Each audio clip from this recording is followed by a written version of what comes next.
تهديد للأمين العام للأمم المتحدة بان كي مون إن تعاون الحكومة السودانية مع قوات حفظ السلام في دارفور تحسن، مشيرا إلى انخفاض عدد حوادث العنف في الإقليم.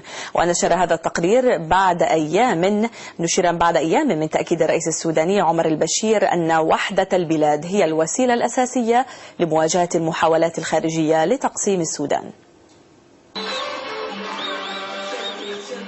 على مدى أكثر من ساعتين وفي جو مفعم بالحماس مع أبناء الجالية السودانية في مصر، نظم نشاط والذي جاء تحت شعار التأييد والنصرة.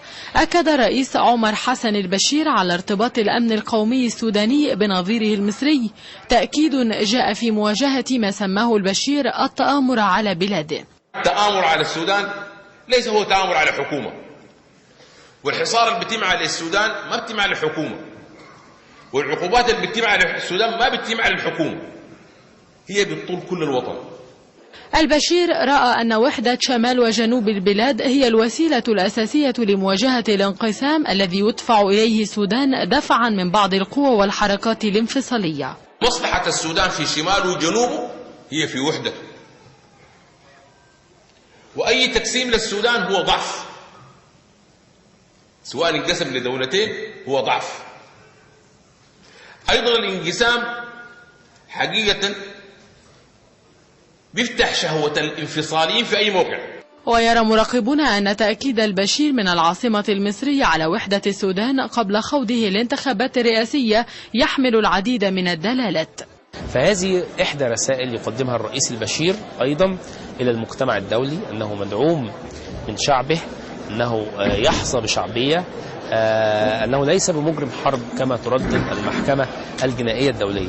لكن الرسالة الأوضح أنها تأتي من القاهرة، من أي مكان آخر لن تكون مصدقة.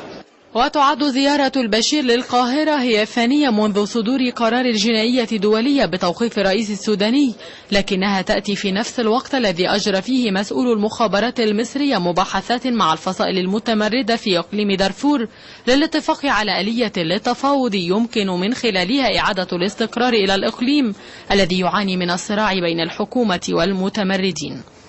زيارة البشير لمصر في يومها السادس تحمل رسالة مفادها أن القاهرة لن تسمح بعراق آخر تسوده الفوضى جنوب حدودها، فالاتهامات السبع للبشير من الجنائية الدولية يبدو أن التفاوض حولها سيطول أمده.